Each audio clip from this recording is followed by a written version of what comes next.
Muy buenas a todos. Hace pocos días se aprobó en España una ley de la eutanasia. Después de leerla y estudiarla pormenorizadamente, puedo decir, sin temor a equivocarme, que esta ley es peligrosísima, quizá una de las más peligrosas que se hayan aprobado en España, porque al amparo de las injusticias que pretende solventar, es muy probable que se vayan a cometer mayores injusticias, pero en este caso al amparo de esta ley, como es despenalizar el homicidio y en consecuencia matar a alguien única y exclusivamente con un documento sin que medie tutela judicial alguna de por medio, algo necesario en aspectos tan básicos como la violabilidad del domicilio o el registro corporal. Pues aquí para matar a alguien un juez no aparece por ningún lado. Esta ley es una copia del proyecto de ley que se propuso en 2019 y no llegó a aprobarse, no sin críticas, cuando esta ley era totalmente inconstitucional, única y exclusivamente porque no tenía ningún mecanismo de control en la aplicación de la eutanasia. Un médico en ciertos casos, sin que existiera incapacitación judicial previa de esa persona y con un documento que ni siquiera tenía que ser un documento público, un testatario donde se manifestara la voluntad de la persona a eutanasiar, un médico, unilateralmente y saltándose los mecanismos de control, podía eutanasiar a una persona. Esto evidentemente entenderéis que es una puerta abierta a una gran cantidad de ilícitos penales movidos por ambición, por dinero, etcétera, etcétera. No digamos aquellas personas que quedan incapacitadas única y exclusivamente a la tutela de la administración pública con su correspondiente gasto. Pues bien, como digo, esta ley que se ha hecho ahora en 2020 es una copia de 2019 obligando, mejor dicho, a un mecanismo de control que en este caso es administrativo, ni siquiera es judicial, y eso es lo realmente escandaloso. Antes que nada deciros que yo soy ateo, no creo en la vida como algo sagrado y sacralizado. Por lo tanto, el análisis que yo voy a hacer no es respecto a criterios morales y éticos, ni respecto a criterios ideológicos. Soy jurista, es respecto a criterios jurídicos, basados en los principios de justicia.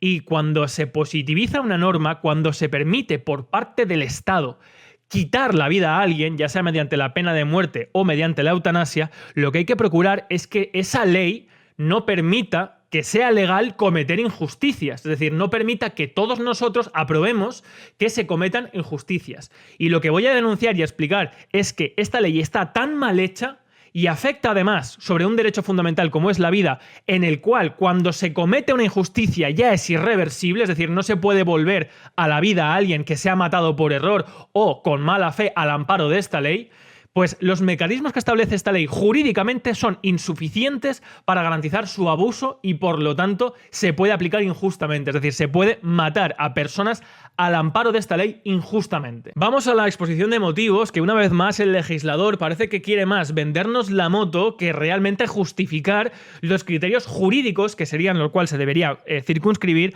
para explicar las necesidades y cómo se va a desarrollar esta ley. Lo primero que dice la ley es que esta se fundamenta en dar respuesta jurídica sistemática, equilibrada y garantista a una demanda sostenida de la sociedad actual como es la eutanasia. Es decir, según los políticos, la sociedad española actual tiene una demanda imperiosa en su parte prevalente, es decir, la mayoría de la sociedad tiene una demanda imperiosa de que exista una ley de la eutanasia.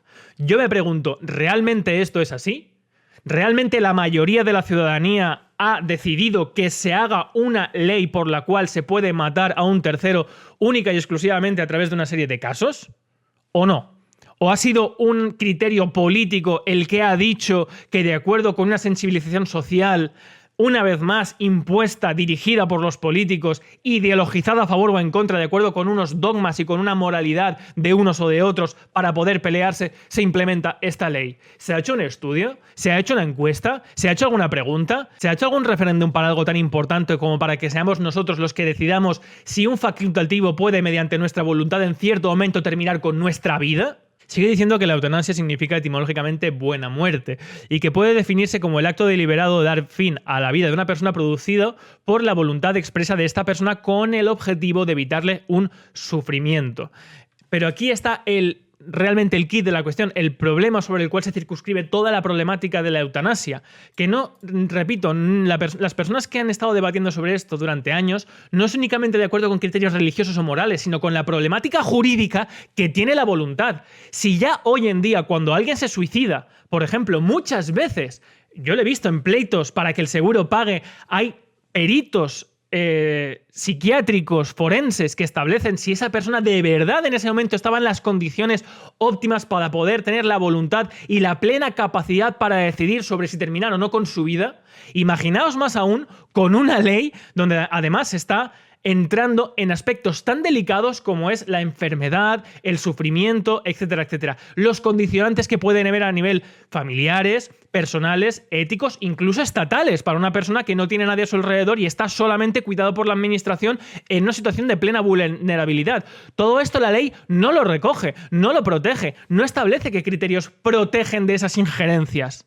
Establece únicamente de manera genérica la voluntad. Pero es que la voluntad ha sido uno de los aspectos jurídicos más controvertidos desde la representación, que en Grecia estaba prohibida, y en Roma, hasta actualmente los testamentos y las últimas voluntades. Es un criterio jurídico, técnico y psicológico muy complejo y que requiere de una evaluación constante y de unos procedimientos muy profundos y muy acurados para que no se cometan errores, porque cuando se comete un error en un testamento se actúa contra el patrimonio, contra el derecho de un tercero de percibir algo que le corresponde por herencia, pero es que aquí un error produce la privación de la vida, que es el bien jurídico más valioso que tenemos y además es irreversible su pérdida.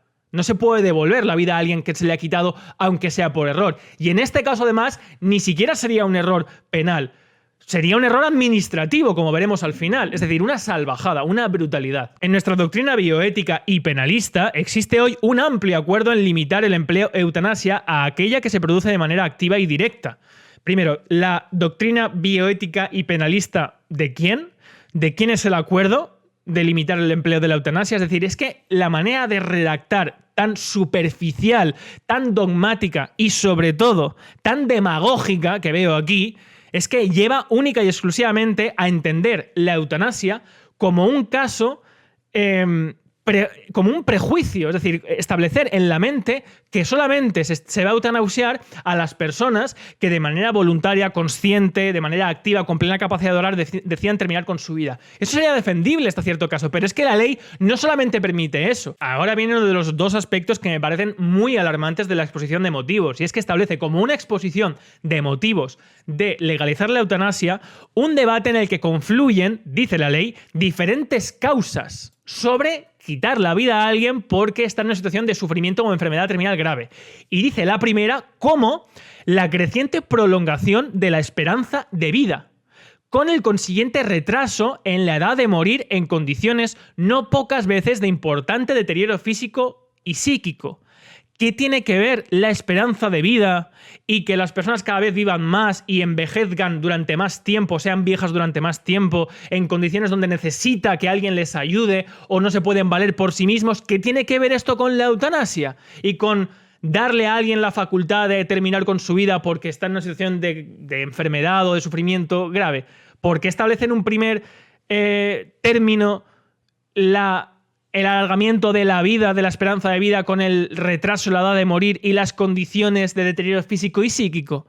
Me parece cuanto menos alarmante que se establezcan estos como los primeros criterios del debate sobre la eutanasia. Y sigue, el incremento de los medios técnicos capaces de sostener durante un tiempo prolongado la vida de las personas sin lograr la curación o una mejora significativa de la calidad de vida, la secularización de la vida, una vez más, estableciendo un prejuicio de que aquel que quiere mantener su vida es solamente por criterios religiosos, la conciencia social, los valores de la persona, el reconocimiento de la autonomía de las personas también en el ámbito sanitario, entre otros factores, y es precisamente obligación del legislador atender a las demandas y los valores de la sociedad, preservando y respetando sus derechos y adecuando para ellos las normas que ordenan y organizan nuestra vida en convivencia. Primero, no y no. Ni el debate está centrado sobre el alargamiento de la vida, sobre si hay el deterioro físico, el incremento de los medicamentos para sostener la vida durante un largo tiempo. El debate no es ese. La eutanasia no es de si hay que terminar con la vida de personas en cierto momento porque les estamos dando un alargamiento de la vida artificial, sino si ese alargamiento de la vida artificial es voluntario o no. Es ahí donde tiene que circunscribirse la eutanasia. No son los aspectos objetivos y tecnológicos que ayudan a algunas personas a desarrollar su vida durante más tiempo en circunstancias de enfermedad o de vejez. hay que seguir atendiendo a esas personas. Es más, hay que poner la gran parte de los medios del Estado en ayudar a esas personas que no pueden valerse por sí mismas, por incapacidad, por enfermedad o por vejez. Eso es lo que hay que procurar. Y ese no es el aspecto fundamental sobre el cual se circunscribe la eutanasia. La eutanasia debe circunscribirse únicamente sobre la voluntad. Y segundo, el legislador no tiene la obligación de atender a las demandas. El legislador, si existiera en España, tiene la obligación de hacer las leyes que le ordena la ciudadanía. Y esta ley no nace de un feedback directo de la ciudadanía que quiere que se haga esta ley porque no se ha hecho ningún estudio y porque no se ha positivado la norma a través de representantes elegidos directamente por el pueblo. Ni siquiera se ha hecho un referéndum. Un partido del Estado o varios partidos del Estado dicen que esto es moderno, bueno, progresista. También lo era en la Alemania nacionalsocialista. Era un gran progreso lo que llamaban terminar con una vida indigna de ser vivida. La Action 4, de la cual no voy a hablar, de la Alemania nazi, no hay que confundirla con las cámaras de gas de los judíos. Eso empezó como esto exactamente, como no darle a las personas que biológicamente no están teniendo una vida digna y están desarrollando su actividad vital en condiciones de sufrimiento o de imposibilidad, darles una salida. Así es como empezó, circunscribiéndose además en un principio religioso, como es la compasión. Las leyes hechas por compasión, cuidado y peligro con ellas. Sigue además, y es que no tiene desperdicio, la exposición de motivos diciendo que son de un lado los derechos fundamentales a la vida, a la integridad física y moral, y de otro bienes constitucionalmente protegidos como son la dignidad, la libertad o la autonomía. No basta simplemente con despenalizar las conductas que impliquen alguna forma la ayuda a la muerte de otra persona, aun cuando se produzca por expreso deseo de ésta. Se busca en cambio legislar para respetar la autonomía y la voluntad que pone fin a la vida de quien está en una situación de enfermedad grave o incurable, o de una enfermedad grave, crónica e invalidante, padeciendo el sufrimiento insoportable que no puede ser aliviado en condiciones que considere aceptables, lo que denominamos un contexto eutanásico. Bueno, aquí está que hay que establecer también qué criterio establece que es intolerable o en qué condiciones se consideran aceptables los dolores y el alivio o digamos el sufrimiento insoportable. Son aspectos subjetivos por definición, pero lo que no es subjetivo es lo que dice previamente, y es que son de un lado los derechos fundamentales a la vida. Sí, pero es que el derecho fundamental a la vida no es dispositivo. Los derechos fundamentales, y además así se enseñan en la facultad, son derechos subjetivos, pero que se diferencian del resto de derechos en que son universales, absolutos, inalienables, imprescribibles e irrenunciables. Es decir, no se puede renunciar ni se puede ceder a un tercero un derecho fundamental como es la vida, la integridad física, la dignidad, etcétera, etcétera. Es decir, los derechos fundamentales no son dispositivos, uno no puede disponer de ellos porque le corresponden simplemente por el hecho de ser humano y tienen que ser respetados también por uno mismo. Por eso hasta ahora la problemática sobre el tema de la voluntariedad de la vida. Desde luego no está penalizado que alguien intente suicidarse o quiera matarse a sí mismo. Por eso el artículo 138 del Código Penal establece que el homicidio es el que matare a otro y no el que matarse a sí mismo o el que intentare matarse a sí mismo. Pero bueno, seguimos con la exposición de motivos y aquí es donde dice claramente la ley que tiene una razón compasiva. Cuidado con hacer leyes por compasión. La compasión es un concepto religioso, ético y moral, y hacer leyes de acuerdo con criterios moralistas es peligrosísimo, más aún con la compasión, porque para que alguien tenga compasión tiene que haber uno que le dé a otro a voluntad. La compasión no depende de la autonomía de alguien. Y con la excusa de la compasión se han cometido las mayores barbaridades y los mayores genocidios de la historia, dicho sea de paso. Pero vamos ya sin más al articulado de esta ley para que veáis cómo se estructura la problemática que genera sobre un tema tan delicado y cómo este va a derivar realmente en más injusticias y más problemas de los que pretende solventar. El objeto de la ley, dice el artículo número 1, es regular el derecho que corresponde a toda persona a recibir la ayuda necesaria para morir en un procedimiento que ha de seguirse según unas garantías que también han de observarse. Asimismo, determinan los deberes del personal sanitario que atiende a estas personas, definiendo en su marco actual y regula las obligaciones de las administraciones e instituciones concernientes para asegurar el correcto ejercicio del derecho reconocido en esta ley. No habla de mecanismos, habla de deberes del personal sanitario, pero no establece, ya os digo, en esta ley, ¿Cómo se van a vigilar que se cumplen esos requisitos? Esto me recuerda a la Constitución de 1812, que decía que los españoles serían justos y benéficos. Cuando uno apela a la moralidad o al correcto ejercicio profesional, pues es cuando se abre la puerta a la comisión de delitos y a las injerencias en un proceso además tan delicado como es el de la muerte. Artículo 2. Esta ley será aplicable a todas las personas físicas o jurídicas públicas y privadas. Tened en cuenta que esto se hace porque no se habla únicamente de aquellas personas que se ve eutanasiar, sino de aquellas instituciones, aquellos organismos, aquellos centros públicos o privados en los cuales se va a practicar la eutanasia, y para que se puedan atender a la exención de la responsabilidad en casos de negligencia, tal y como está articulado en la propia ley. El artículo 3 establece una serie de definiciones para que sepamos exactamente de qué está hablando la administración cuando desarrolla los términos que en principio deberían entenderse, pero bueno, consentimiento informado, la conformidad libre, voluntaria, aquí está el kit de la cuestión, la voluntariedad, como he dicho, y consciente del paciente, manifestada en pleno uso de sus facultades, después de recibir la información adecuada para que a petición suya tenga lugar una de las actuaciones descritas en la letra G. Padecimiento grave crónico e imposibilidad, situación que hace referencia a una persona afectada por limitaciones que inciden directamente sobre su autonomía física y actividades de vida diaria, de manera que no pueda valerse por sí misma, de acuerdo con los criterios de quién, así como sobre su capacidad de expresión y relación, y que lleven asociado un sufrimiento físico o psíquico constante e intolerable ¿para quién? Porque la tolerancia es un concepto intrínsecamente subjetivo. Para la misma, existiendo seguridad o gran probabilidad de que tales limitaciones vayan a persistir en el tiempo sin posibilidad de curación o mejoría apreciable. En ocasiones puede suponer la dependencia absoluta de apoyo tecnológico. Enfermedad grave incurable, la que por su naturaleza origina sufrimientos físicos y psíquicos constantes e insoportables sin posibilidad de alivio que la persona considere nada más tolerable. Tened en cuenta que todo esto que estoy enfatizando no es porque una persona egoístamente pueda considerar como intolerable algo que no, sino porque un tercero puede considerar que a alguien le era intolerable una situación de acuerdo con un criterio subjetivo. Es que la subjetividad no solamente es apreciable por aquel que manifiesta que un dolor es intolerable para él, sino por un tercero que es el encargado y el capacitado, incluso como pone en esta ley, el representante para acabar con la vida de un tercero, que es ahí donde se encierra el peligro en el concepto de voluntariedad, que es mutable, como vamos a ver a continuación. Establece la diferencia entre médico responsable, que es el encargado, el facultativo que tiene a cargo coordinar toda la información y la asistencia sanitaria del paciente con el carácter de interlocutor principal, y en el proceso de ayuda a morir, en la asistencia del proceso de ayuda a morir, sin perjuicio de las obligaciones de otros profesionales que participan en las actuaciones sanitarias, enfermeras, celadores, etc. Médico consultor, facultativo con formación en el ámbito de las patologías que padece el paciente y que no pertenece al mismo equipo médico responsable. Objeción de conciencia sanitaria, estos los médicos que no quieran participar en la eutanasia. Prestación de ayuda para morir. Acción derivada de proporcionar, y esto es importantísimo, los medios necesarios a una persona que cumple con los requisitos previos en esta ley y que ha manifestado su deseo de morir. Dicha prestación se puede producir en dos modalidades. Primero, esto ya lo hemos visto, la administración directa al paciente de una sustancia por parte del profesional sanitario competente, y esto es la despenalización del homicidio. Porque esto no es que sea bueno o malo.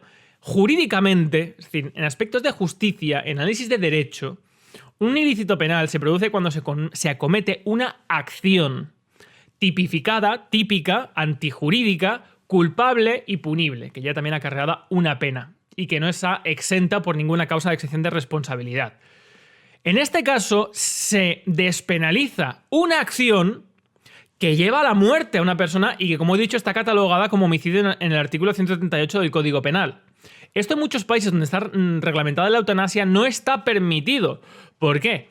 Porque si el médico es el que tiene que hacer la acción que al final termina con la vida de otra persona, o eso está técnicamente muy regulado, muy vigilado y con un mecanismo por lo menos de control judicial que aquí no existe, o se pueden dar casos donde esto se produzca en el momento final, en el momento en el que se ejecuta y que en ese momento realmente, en ese instante, el paciente no lo quiera voluntariamente. Y eso, señoras y señores, es de todas el perfeccionamiento de un delito de homicidio o asesinato. Y esto es lo que va a pasar, muy seguramente, al amparo de esta ley en muchos casos donde las medidas de control que vamos a ver a continuación son insuficientes. El punto 2, que sí que está más reglamentado, es la prescripción o suministro del paciente por parte del profesional sanitario de una sustancia, de manera que sea que ésta se la pueda autoadministrar para causar su propia muerte. Aquí también había que examinar que aunque, bueno, en principio una persona pueda tomarse algo que le produzca la muerte por voluntad propia, la voluntad también puede estar viciada, puede estar coaccionada por aspectos familiares, por el médico, por la administración, si está solamente a cargo de la administración. Hay que velar por todo eso. La voluntariedad, como digo, es un concepto muy complejo. Y primero, el hecho de que un médico actúe directamente provocando la muerte de alguien es muy controvertido y tiene que estar perfectamente regulado y con unos mecanismos de control muy exigentes que en esta ley no están. Y segundo, en el caso de que el paciente sea el que se administra a sí mismo la sustancia que le produce la muerte, también hay que seguir una serie de procedimientos que garanticen que la voluntariedad que el consentimiento de esa voluntariedad no está viciado y que esa persona actúa plenamente en uso de sus facultades mentales, de su responsabilidad, de lo que está haciendo, etcétera, etcétera. Y esta ley no lo contempla ni por asomo. Pero atención, porque justamente respecto a la capacidad de obrar, la capacidad jurídica que tiene una persona para, en pleno uso de sus facultades mentales, actuar voluntariamente y que así se reconozca, la ley establece una especialidad que para mí es incomprensible y especialísima, que se entiende como situación de incapacidad de hecho, es decir, que una persona está incapacitada para actuar, como la situación en la que el paciente carece de entendimiento y voluntad suficientes para regirse de forma autónoma, plena y efectiva por sí mismo. Y dice a continuación, con independencia de que existan o se hayan adoptado medidas de apoyo, en genérico, para el ejercicio de su capacidad jurídica. Se hayan adoptado medidas de apoyo para su capacidad jurídica. Aquí se ve que el legislador quiere enmascarar lo que realmente quiere decir, que atención, como yo he estudiado esto y he estudiado la ley que se propuso en 2019 sí que lo decía de manera mucho más directa, que era la situación de incapacidad de hecho es la situación en la que el paciente o la paciente carecen de entendimiento y voluntad suficiente para gobernar su vida por sí mismo de forma autónoma, sin que necesariamente haya resolución judicial de incapacitación. Mirad que aquí que claro y que fácil lo dice, y sin embargo, en la versión que se ha aprobado ahora y que va a estar vigente, como lo dejan como se hayan adoptado medidas de apoyo para el ejercicio de su capacidad jurídica. ¿Qué quiere decir esto? Quiere decir nada más y nada menos que a criterio del facultativo, es decir, a criterio de un médico, un tercero, una persona, si en algún momento de su vida ha dejado escrito que quiere que en ciertas circunstancias que a criterio del médico suponen un sufrimiento y una situación de enfermedad grave e incurable, se le practique la eutanasia,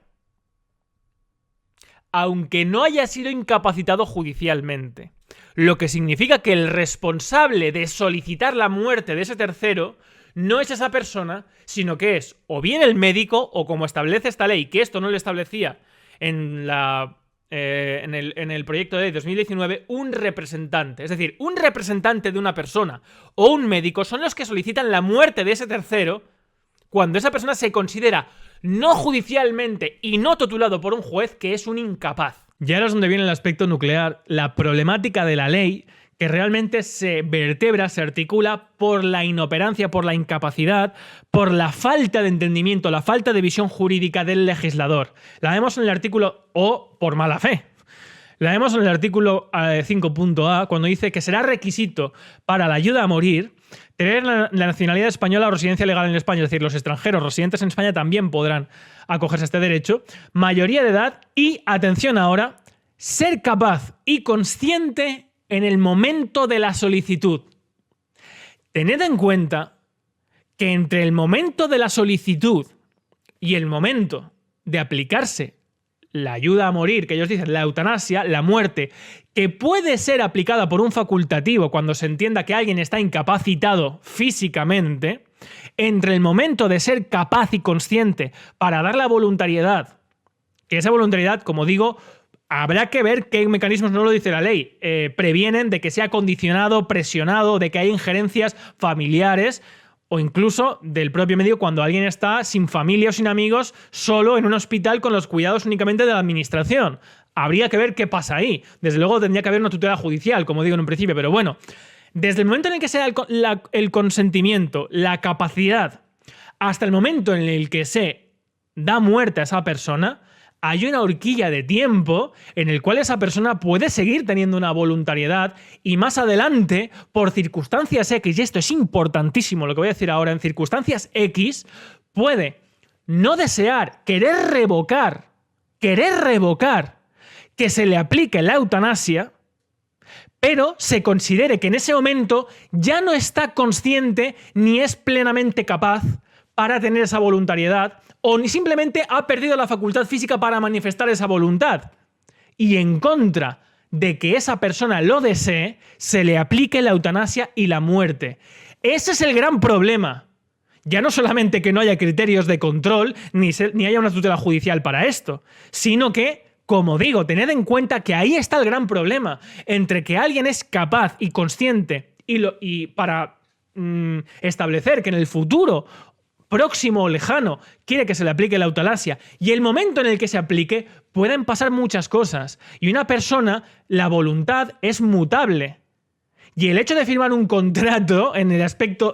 es que es algo tan loco como que en un derecho fundamental que es irrevocable, inalienable e imprescriptible como es el derecho a la vida, un contrato no puede ser únicamente el aspecto sustantivo o sustancial sobre el cual se fundamente el hecho a posteriori de quitarle la vida a esa persona. Y puede haber muchos condicionantes y muchos diferentes escenarios en el cual alguien posteriormente esté en contra de lo que en un momento firmó y sin embargo no tenga la plena capacidad o el uso de sus facultades para expresarlo o simplemente físicamente haya perdido la facultad para comunicarse, que eso puede darse. Y en ese momento, nada más y nada menos que un médico al amparo de la ley y al amparo del Estado de Derecho, que al final repercute en todos nosotros, estaría cometiendo un homicidio. Esto sin tener en cuenta los casos en los cuales se puede voluntariamente, al amparo de esta ley y sabiendo que se está cometiendo una ilegalidad, simplemente con un documento o ignorando la voluntad a posteriori de revocación de ese documento, aplicarle la muerte o haciendo un documento falso. Es que es gravísimo esto. Es gravísimo cuando se hacen leyes sin contemplar los diferentes casos y las diferentes circunstancias que pueden provocar injustos mucho más graves que los que pretende salvaguardar esta ley. Y este es el aspecto fundamental, que es ser capaz y consciente en el momento de la solicitud. Y si no me creéis, vais a ver más adelante, porque establece la ley sí que dentro de los criterios normativos se deberá disponer por escrito de información que existe de un proceso médico a la persona que quiere la ayuda a morir, de las diferentes alternativas y posiciones de actuación, incluidas la de acceder a cuidados paliativos, haber formulado 2 solicitudes de manera voluntaria para establecer que hay una continuidad en el tiempo, dejando la separación de menos 15 días naturales entre ambas. Si el médico o médica responsable, y atención aquí, considera que la muerte de la persona solicitante o la pérdida de su capacidad para otorgar consentimiento informado bajo el criterio del médico. O sea, es que estamos atendiendo a aspectos de capacidad jurídica y dándole esta facultad a un médico. ¿Os dais cuenta? Esto es inconstitucional de todas. Es que esto atenta contra los derechos fundamentales. Informados son inminentes, podrá aceptar cualquier periodo menor que considere apropiado en función de las circunstancias clínicas concurrentes de las que deberá dejar constancia en la historia clínica del paciente. Si el médico considera que se debe saltar el procedimiento de las 2 solicitudes anteriores, atendiendo a criterios de que la persona va a perder en los próximos días su capacidad de obrar, puede saltarse el protocolo para que firme en un momento dado, en unas circunstancias dadas, sin el requisito de las 2 solicitudes de manera voluntaria previas, el documento que acredite que esa persona quiere que la maten más adelante. Por eso digo que es que está muy mal hecha la ley y deja puerta abierta a una serie de circunstancias terribles a cualquier persona que haya visto más o menos, se haya paseado por los juzgados de España y del mundo y sepa cómo funciona la mente humana. Pero atención al punto número 2 del artículo número 5. No será de aplicación lo previsto en las letras B, C y E del apartado anterior en aquellos casos en los que el médico responsable certifique que el paciente no se encuentra en pleno uso de sus facultades ni puede prestar su conformidad libre, voluntaria y consciente para realizar las solicitudes. Todo esto a criterio del médico. Cumple lo previsto en el apartado 1D, que es sufrir una enfermedad grave incurable o un padecimiento grave crónico e imposibilitante, de acuerdo con el criterio del médico, haya suscrito con anterioridad un documento de instrucciones testamento vital, voluntades anticipadas, documento equivalente legalmente reconocidos, en cuyo caso se podrá facilitar la prestación de ayuda para morir conforme a lo dispuesto en dicho documento. En el caso de haber nombrado representante en ese documento, será el interlocutor válido para el médico responsable. Lo que hemos dicho antes, se delega en un tercero, incluso en el médico si no hay esa persona, la facultad para solicitar la eutanasia. La valoración, dice a continuación, de la situación de incapacidad de hecho por el médico responsable será conforme a los protocolos de actuación que se determinen por el Consejo Internacional del Sistema Nacional de Salud. Otra vez, aquí el procedimiento de incapacitación, de considerar que una persona está capacitada o no para decidir sobre su vida, no aparece en un juez por ningún lado. Es que es escandaloso. En fin, no voy a repetirme, pero espero que os deis cuenta de las posibilidades legales, que es lo más grave, que abre esta ley tal y como está redactada y cómo no contempla ciertos casos. Punto número 4. En los casos previstos en el artículo 5.2, la solicitud de presentación de ayuda, que es lo que hemos visto, que es que no será lo previsto en los artículos B, C y E, cuando una persona sea considerada incapaz por el médico. Pues cuando esto pase, la solicitud de prestación de ayuda a morir podrá ser presentada al médico responsable por otra persona mayor de edad y plenamente capaz, acompañándolo del documento de instrucciones previas, testamento vital, voluntades anticipadas, documentos equivalentes legalmente reconocidos suscritos previamente por el paciente. En caso de que no exista, es decir, de un tercero, de un representante, de un familiar que aparece de repente con un documento, oiga, que mi padre en su día dijo que si estaba como está ahora, que lo eutanasiaran.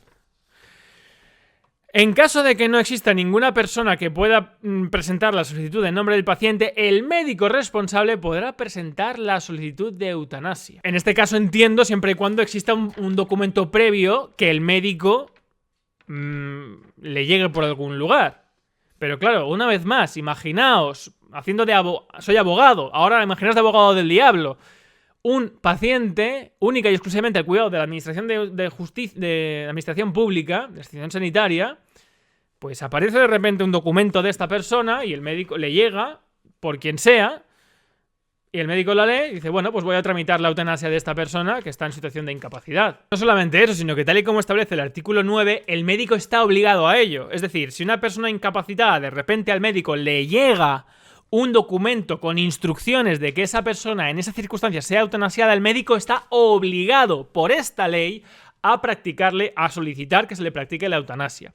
Y más adelante, bueno, previamente en el artículo 8 y en el artículo 9 se establecen lo que se llama comisión de garantía y evaluación, que no deja de ser dos representantes de una comisión, repito, administrativa, y tienen que ser un sanitario y un jurista, es decir, una persona graduada en Derecho, no un juez, repito, y estas son las que tienen que ir y ver que todo más o menos está cumpliendo bien, ver al paciente, entrevistarle si es posible, o si está capacitado, o si está en ese momento lúcido, o si no está sedado, en fin, es que hay múltiples circunstancias que se pueden dar para violar y para cometer un homicidio, pero como digo, en este caso son dos miembros de la administración los encargados de velar en esta comisión de evaluación porque todo el procedimiento se haga. Pero una vez más, si fuera de todos esos casos que yo puedo anticipar y el legislador parece que no, entre el tiempo en el que va la comisión de evaluación y el que se practica la eutanasia, también pasa un tiempo. Y en ese tiempo, ¿quién se encarga de certificar exactamente que en el momento en el que se aplica la muerte, esa persona quiere que se le aplique? Si para levantar un cadáver, repito, para violar un domicilio, para realizar un registro corporal, tiene que ir un juez a certificar el acto, pues en este caso nada, puede aparecer un documento, va el médico, solicito la eutanasia, aparecen dos personas de la administración pública, certifican que, bueno, se está cumpliendo con el procedimiento administrativo, tal y como funciona la administración pública en España, que funciona muy bien, y luego el médico solo practica la eutanasia a esa persona. Y ya está, así es como va a funcionar esto. Y de lo último que quiero abordar, porque no quiero que el vídeo se haga eterno, pero creo importante es desmenuzar esta ley y analizarla con vosotros, es que en el artículo 12 se establece, una vez ya se ha realizado la muerte, los documentos que tienen que llegar a la comisión de evaluación, uno de ellos es que si la persona solicitante disponía de un documento de instrucciones previas o documento equivalente, en él se señalaba a un representante nombre completo del mismo. En caso contrario, nombre completo de la persona que presentó la solicitud en nombre del paciente en situación de incapacidad. De hecho, este punto del artículo 12 abre la posibilidad a que alguien, en nombre del paciente, aunque el paciente no lo haya dejado por escrito, pueda solicitar la eutanasia. Y ya sabéis las relaciones tan buenas que hay muchas veces en las familias entre padres e hijos, etcétera, etcétera. Por último, y me ha llamado bastante la atención, creo que es importante establecer cómo la disposición adicional primera establece sobre la consideración legal de la muerte, y es que la muerte, como consecuencia de la prestación de ayuda a morir, de la eutanasia, tendrá la consideración legal de muerte natural a todos los efectos, independientemente de la codificación realizada en la misma. Es decir, independientemente de las causas por enfermedad que puedan aparecer, pero aparecerá como muerte natural. ¿Qué significa esto? Esto significa que cuando a un juez o a un familiar le llegue, que no sabía que había un familiar en otro familiar en esas circunstancias, le llegue el certificado de la muerte, verá muerte natural. No verá muerte inducida, ni eutanasiada, ni ayudado a morir, ni nada. Verá muerte natural y, por lo tanto, en principio no tiene que sospechar que se ha realizado el procedimiento y si en ese procedimiento se han realizado las garantías necesarias para cumplir con la voluntad de esa persona. Bueno, hasta aquí el análisis de esta ley. Yo, como digo, no pretendo en este vídeo establecer si está bien o no la eutanasia, cómo se puede arreglar. Yo no tengo respuestas para ello. Me parece un tema cuanto menos complejo. Creo que legislativamente y jurídicamente es el tema más complejo que se puede reglamentar y se puede positivar en una norma. Creo que además requiere de una aprobación amplia de la mayoría, de que se normativice esto, y todo esto no se ha seguido. Y no solamente ello, sino que la ley está fatalmente hecha, como todas las leyes en España, y repito, ojalá me equivoque, pero estoy seguro de que no va a ser así. Creo que esta ley va a dar más injusticias que aquellas injusticias que pretende salvaguardar y pretende amparar. Yo por mi parte solo puedo decir que entiendo todas esas personas que sufren y que voluntaria, conscientemente y con toda la plena capacidad están de acuerdo con terminar con su vida, pero no podemos, guiados por un sentimentalismo de unos casos que salen en la televisión y ideologizándolos, amparar una norma que permite que se cometan injusticias legales y que con ella se amparen homicidios y se cometan ilícitos penales al amparo de leyes mal hechas, a prisa y corriendo, para salvaguardar y para simplemente atender a un criterio populista sobre algo tan grave como es terminar con la vida de una persona. Personalmente, yo considero que no existe eso que llaman muerte digna. Entiendo que haya gente que quiera morir, pero no entiendo lo que llaman muerte digna. Cualquiera persona que haya presenciado la muerte de otra persona sabe que la muerte nunca es digna. Igual que el nacimiento tampoco lo es. No existe la dignidad en la muerte y en el nacimiento. Solamente existe la dignidad en la vida. No se muere con dignidad, se vive. Así que hasta aquí yo lo único que puedo hacer en este canal es intentar que las personas que queremos vivir y sobre todo que queremos que las leyes que hagamos sean para que otros mueran legalmente o no, estén hechas con la dignidad de los ciudadanos. Y la dignidad de los ciudadanos pasa por la elección de todos nosotros de las leyes que queremos que se implementen de obligado cumplimiento para todos. Porque si son de obligado cumplimiento para todos, al amparo de ellas se pueden cometer también injusticias. Nada más, espero que os haya gustado el vídeo, un saludo y libertad colectiva.